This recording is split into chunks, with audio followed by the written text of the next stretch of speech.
तर बघा मित्रांनो, कोणत्याही MS प्लेटचं, माइल्ड स्टीलची एखादी प्लेट असते, लोखंडी प्लेट, त्याचं वजन कसं काढायचं ते आज आपण बघणार आहोत. कोणत्याही माइल्ड स्टीलच्या प्लेटचं वजन काढताना सर्वात प्रथम आपल्याला त्या प्लेटचं आपल्याला घनफळ काढावं लागतं, म्हणजेच व्हॅल्यूम काढावं लागतं आणि त्याला डेन्सिटीने गुणावं लागतं.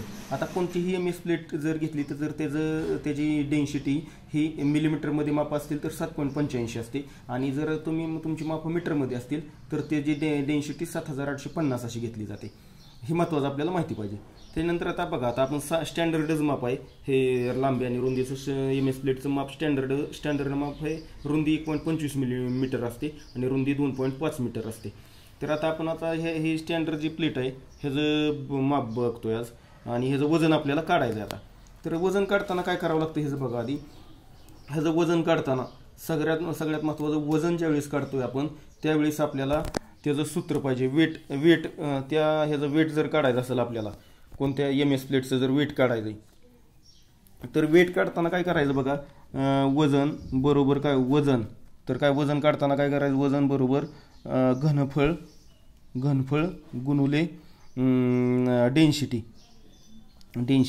आता डेन्सिटी आपली कशी असते, डेन्सिटी हो का, डेन्सिटी लोखंडाची डेन्सिटी असते, डेन्सिटी बरोबर 7.85 हे ह्याच्यामध्ये असते मिलीमीटरमध्ये, MM मध्ये, आणि जर मीटरमध्ये माप असेल तर 7850. तर आता वजन घनफळ किती ह्याचं बघा. घनफळ म्हणजे काय, LW गुणुले T आणि ही डेन्सिटी डेन्सिटी ही परत घ्यायची 7850. आता L किती ह्याचं, लांबी किती ह्याची, तर 2.5 मीटर आहे, गुणुले रुंदी किती 1.25 गुणुले थिकनेस किती 5. तर आपल्याला ह्याला 5ला ह्या 5ला भागावं लागेल 1000नं जर भागलं 5ला तर 3 शून्य वर द्यायचे म्हणजे 0.005 म्हणजे 0.005 ही ह्याची थिकनेस आली, ही मीटरमध्ये आली, गुणुले 7850 केलं तर बघा 2.1.5 गुणुले 0.0 म्हणजे इथलं 3 0 इथं घेतलं तर 7.85 असंच करायचं. 7.85 येते तर ह्याचं येते 0.0156 ही हिथं आलं गुणुले 7850.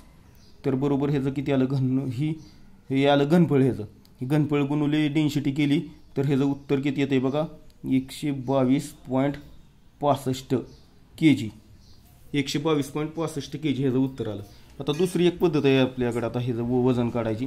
तर वजन काढायचं बघा, ह्याचं माप काय बदलायचं नाही, L गुणुले W गुणुले T गुणुले डेन्सिटीची D.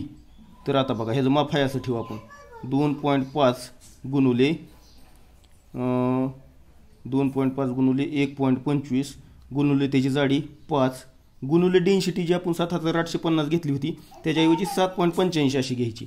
आता ह्या सगळ्याचा गुणाकार केला तर तेवढंच उत्तर येतं 122.65 kg. तर आता ही कसं झालं बघा, हे असं करा किंवा असं करा. तर ही जी प्लेट आहे आपली बघा, आता ही जी प्लेट घेतली आपण, ह्या प्लेटचं स्टँडर्ड माप रुंदी 1.25 आणि लांबी 2.5 मीटर आहे आणि त्याची जाडी आपण 5 मिलीमीटर घेतलेली. तर ह्या प्लेटचं वजन आपल्याला आलेलं आहे 122.65 kg. दोन्ही पद्धतीनं आपण काढून बघितलेलं आहे. वजन घनफळ गुणुले डेन्सिटी करायची. त्याचं तुम्ही जर मिलीमीटरमध्ये करून घेतलं तर 7.85 घ्यायचं आहे आणि मीटरमध्ये घेतलं तर 7850 त्याची डेन्सिटी असते. अशा प्रकारे आपण दोन्ही प्रकारे हे कुठल्याही लोखंडी प्लेटचं वजन न करता मापावरून वजन सांगू शकतो. बघा आता हे असं वजन केलेलं आहे. ही वजन तुम्ही आता कुठल्याही प्लेटचं अशाच प्रकारे करू शकता.